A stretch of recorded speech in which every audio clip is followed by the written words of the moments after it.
Olá, boa tarde. Chegou a hora de ficar atualizado com notícias do Brasil e do mundo desta terça-feira, dia 9 de maio. Começamos essa edição com a determinação de uma nova lei de que o CPF será o único número de identificação dos brasileiros. Órgãos públicos, inclusive os consulados do Brasil em outros países, só poderão solicitar o cadastro de pessoa física. O objetivo é desburocratizar processos e evitar que as pessoas precisem decorar vários números. Os órgãos públicos terão 12 meses para adequarem os sistemas e os procedimentos de atendimento aos cidadãos para a adoção do CPF como número de identificação. O número do cadastro de pessoa física será inscrito em certidões de nascimento, casamento e óbito, na carteira de trabalho e previdência social, na carteira nacional de habilitação e outros. Segundo o Ministério das Relações Exteriores, os consulados já estão se preparando para a nova realidade e o CPF já vem sendo incluído na certidão de nascimento de filhos de brasileiros que nasceram e foram registrados no exterior. A partir do ano que vem, todos os serviços prestados nos consulados, como solicitação de passaportes, atestados e certidões de nascimento, deverão conter o número do CPF.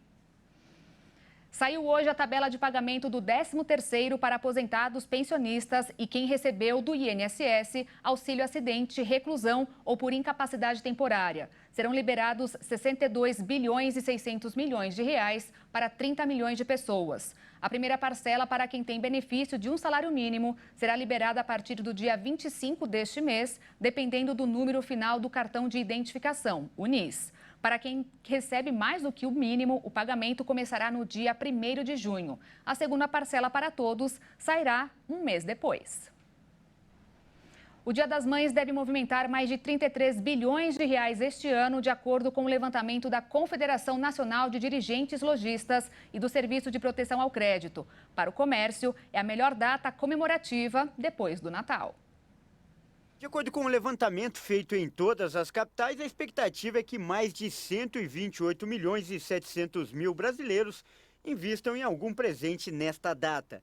79% dos consumidores devem fazer pelo menos uma compra para o Dia das Mães. As mães serão as principais presenteadas, seguidas das esposas e sogras. A previsão é que os produtos campeões de venda sejam as roupas, calçados ou acessórios. Em seguida, vêm os perfumes, cosméticos e chocolates. Segundo o estudo, os consumidores pretendem gastar em média R$ 250, considerando todos os gastos. As lojas físicas aparecem como o principal local de compras dos consumidores. 72% afirmaram que pretendem comprar a maioria dos presentes presencialmente, sobretudo em shopping centers e lojas de rua.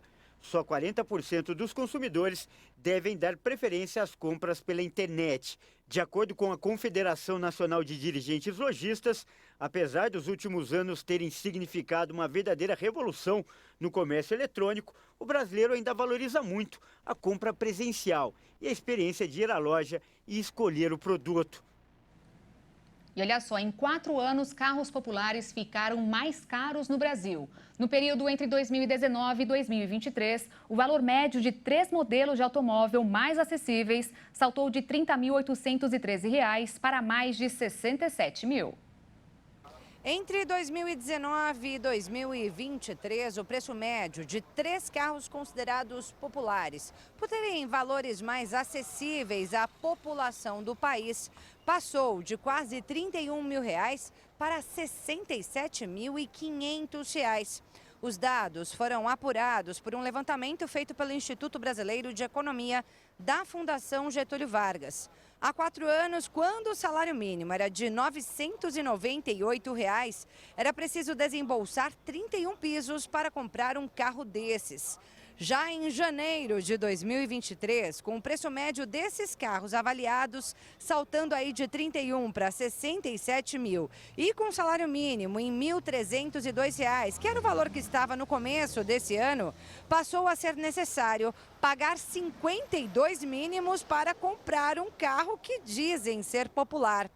Com esse cenário, um grupo composto por montadoras, empresas de autopeças e concessionárias já conversou com representantes do Ministério do Desenvolvimento, Indústria, Comércio e Serviços para a volta da produção de carros realmente populares. Porém, até agora, nenhuma medida foi anunciada. E aí vai ficando cada vez mais difícil comprar um carro zero aqui no Brasil, ainda que esse carro seja considerado popular.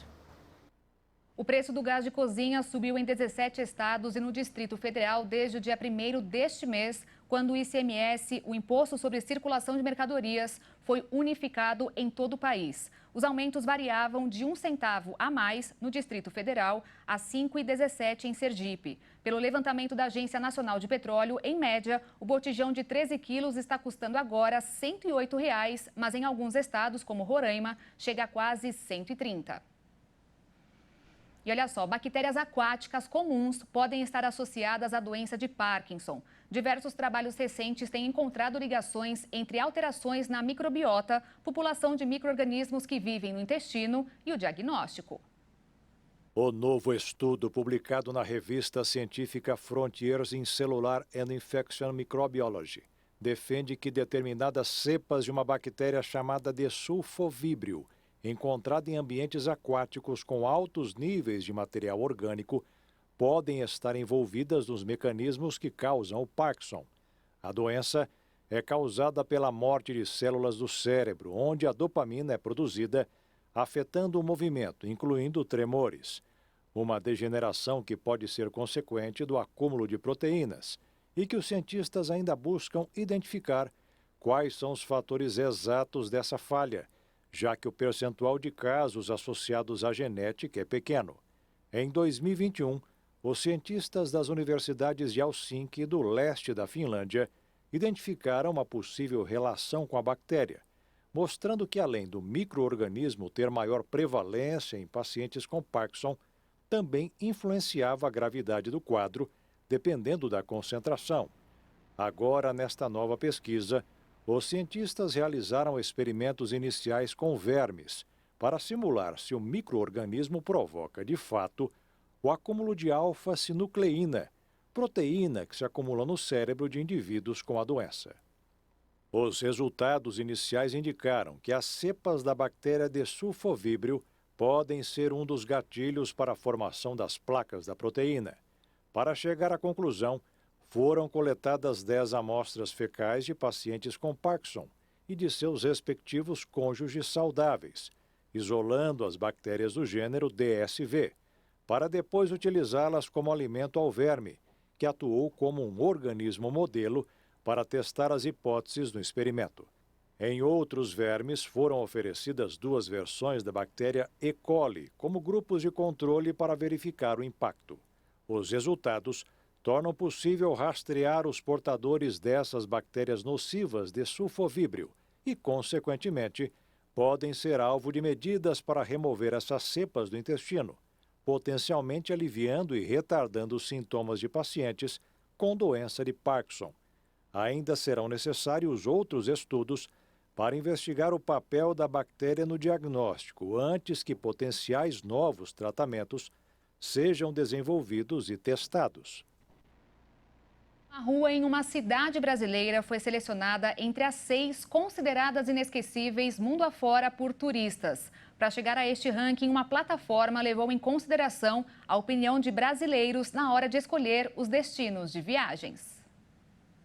Lugares que podem gerar bons posts nas mídias sociais se sobressaem de escolhas com base nas experiências que o ambiente pode proporcionar. E essa opinião é grande entre os brasileiros. 82% dos entrevistados revelaram a preferência de locais instagramáveis, a localização em si.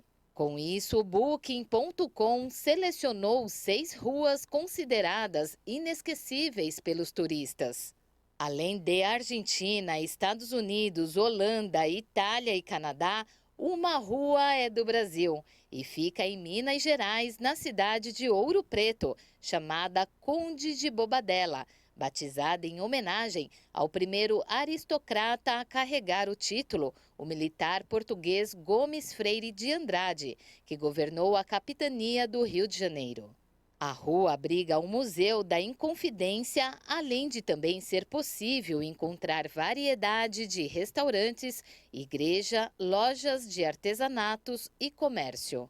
Além da cidade ouropretana, que guarda algumas das mais importantes joias arquitetônicas do Brasil Colônia e do estado de Minas, também foram citadas as vias do Duval Street, uma pequena ilha de Queen West, no estado americano da Flórida, famosa pelo pôr do sol, águas azul turquesa e influência caribenha na arquitetura.